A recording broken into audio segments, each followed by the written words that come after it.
Missile और असला ख़त्म हो चुका है, जंग रोको वरना हम मारे जाएंगे। ऐसी खबरें या ऐसी बातें अमेरिका के अंदर से भी होने लगी। इस मामले पर आमिर रज़ा से बात करते हैं। आमिर भाई, कुछ खबरें सामने आई हैं कि जनाब अमेरिका के अंदर से भी ये बातें हो रही हैं कि जनाब हमारे पास असला मिसाइल ख़त्म हो चुके हैं, जंग रोके वरना हम मारे जाएंगे। और अगर ये जंग ना रुकी तो फिर या तो इसराइल का दिफा हो सकता है या हम अमेरिका का दिफा कर सकते हैं, तो फिर अमेरिका का ही दिफा किया जाएगा। देखिए, दो चीज़ें हैं, आपने दोनों को अच्छा किया कि एक ही पराये में परो दिया, मुझे भी आसानी हो जाती है इससे। पहली बात तो यह है कि अमेरिका के अंदर रिजेंटमेंट मौजूद है।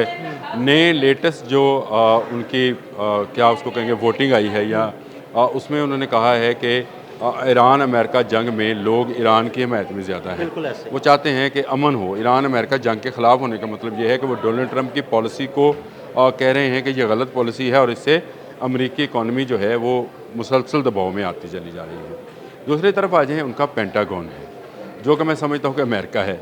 मैं पेंटागन को भी अमेरिका समझता हूँ, अस्करी जहाँ पे भी ताकत मुर्तकिज होगी या उसका एक सेंटर पॉइंट ये होगा, मरकज़ है बिल्कुल पेंटागन अमेरिका की असली ताकत का। वहाँ से भी बड़ी आवाज़ें जो हैं आना शुरू। पहले एक रिपोर्ट आई थी, आपको याद है, जिस पर जेडी वैंस बोले थे कि हमारे पास टोमाहॉक मिसाइल 850 हमने इस्तेमाल कर लिए, कितने इस्तेमाल करेंगे तो हमारी ताकत जो है बतदरीज कम होती चली जाएगी। और दूसरी ताकतें जो हैं, रशिया है, चीन है, ये फिर उनको ताकत देने वाली बात है। यानी उनके मिसाइल तो महफूज हैं, चीन के खासकर, और हमारे मिसाइल इस्तेमाल हो जाएंगे तो हमारा वो थ्रेट दुनिया के ऊपर वो ख़त्म हो जाएगा। उसके बाद पेंटागन से ही एक और रिपोर्ट आई है, इनका जो यूरोपियन कमांड के एलेक्स हैं, जनरल एलेक्स, उन्होंने कहा है कि हमारे पास इंटरसेप्शन कम होती चली जा रही है। यानी हमारे पास ऐसे दिफाई जो कि बैलिस्टिक मिसाइल्स के ख़िलाफ़ मिसाइल्स हैं, उनकी कमी आती जा रही है। ये एक बड़ी रिपोर्ट है।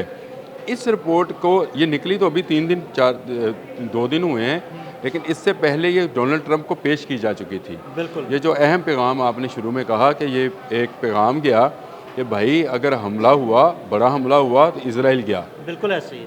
ये एक ऐसा पैगाम था जिसने नेतन्याहू की नींदें हराम कर दी, जिसने पेट हेक्सत की नींदें हराम कर दी, जिसने डोनाल्ड ट्रंप की नींद हराम कर दी। और अगर आप डोनाल्ड ट्रंप की नई ताज़ा तरीन तस्वीर देखें तो आपको उसकी परेशानी जो है, मैं अक्सर कहा करता हूँ कि आप वो चिंगम खाते हुए की तस्वीर सिर्फ इसलिए बनवाता है कि लोगों को बता सके कि वो रिलैक्स है।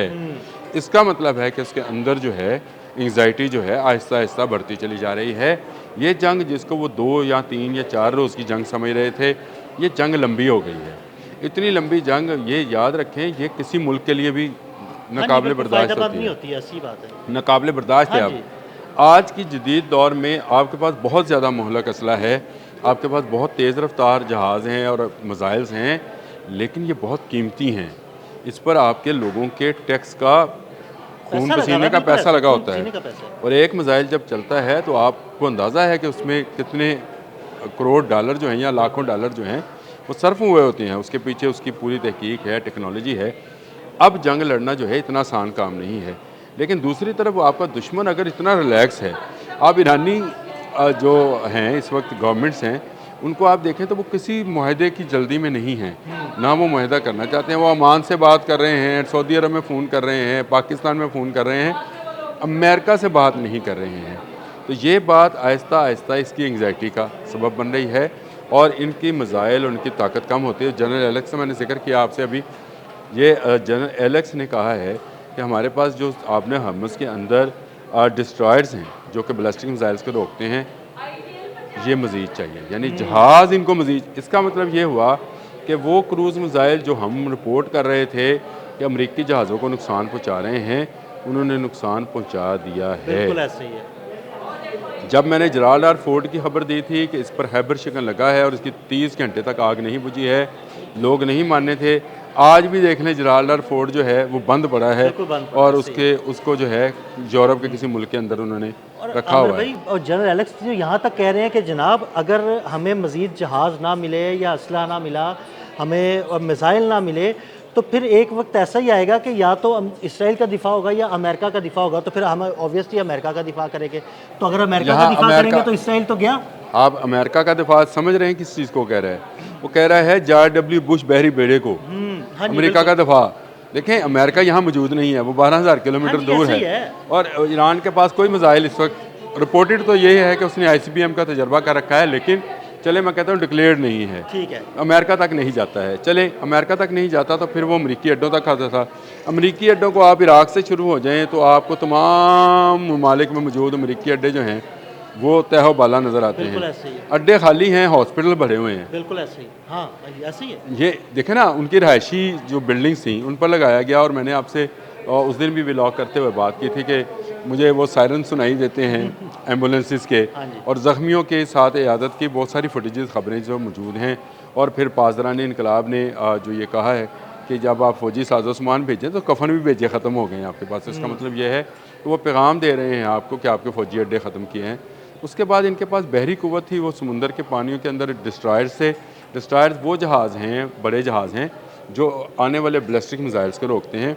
अगर नए जहाज़ मांगे जा रहे हैं जनरल एलेक्स के मुताबिक, ये मैं तो नहीं कह रहा, इंटरनेशनल मीडिया में रिपोर्ट हुआ, पेंटागन का जनरल है भाई, उसने अगर कहा है तो इसका मतलब ये है कि ईरान के वो दावे ठीक हैं कि इनके बहरी जहाज़ जो हैं वो नकारा हो चुके हैं, उनको तबाह किया जा चुका है। और ये मज़ीद जहाज़, मज़ीद मिसाइल, मज़ीद असला, मज़ीद फ़ौजी कुमुक जो है ये मांग रहे हैं। तो इससे साफ ज़ाहिर है कि अमेरिका आहिस्ता आहिस्ता आहिस्ता इतना कमज़ोर हो गया है कि अब या तो वो अपने बहरी जहाज़ों और अपने अड्डों को बचाए या इसराइल को बचाए। तो आपने वो जो सवाल उठाया था कि इसका मतलब तो बिल्कुल आपने बिल्कुल सही सवाल उठाया कि इसराइल जो है ये इस वक्त बड़े ख़तरे में है।